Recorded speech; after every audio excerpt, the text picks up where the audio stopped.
All right, everyone, we have breaking news. RFK Jr. has decided to run as an independent for the 2024 election. He is abandoning the Democratic primaries, which means Joe Biden really is running unopposed. The only other person in the race is Marianne Williamson. She'll absorb some of that support. She might even hit the double digits again. I'm sure that'll be a red letter day for her.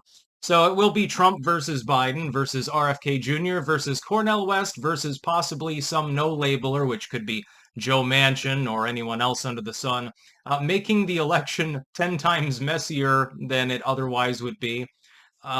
Here's my analysis in brief. I'm going to keep this brief. This is breaking news, so flashing to all sectors. Some people are claiming RFK Jr. is going to be a spoiler and he's going to take more votes from Trump.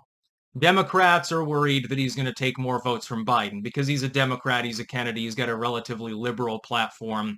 I think it'll be kind of sort of even. I think that he's going to get mainly Dem partisan votes, but you got to understand the coalition behind him. A lot of those are the kind of union Dems that would possibly vote for Trump like they did in 2016. I think that the election will look more like that than it did 2020. Demographically speaking, therefore, he's technically taking votes from Trump, but they're votes that are reluctant Trump voters that are Democrats mainly. I think that it will be a problem for Biden more than for Trump. I don't believe RFK Jr.'s internal polling because internal polling tends to be very, very messy. There's a reason why those internal polls are internal as opposed to accredited, being run by a third-party group that doesn't have an axe to grind, or at least you're hoping that they don't have too much of an axe to grind.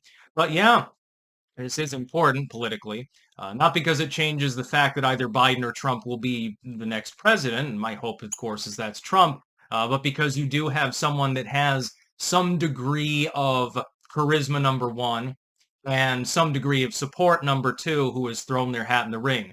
Now we wait on the no-labelers, and we wait to see what happens with the libertarians. The Greens are going with Cornel West. That's a net loss for Biden.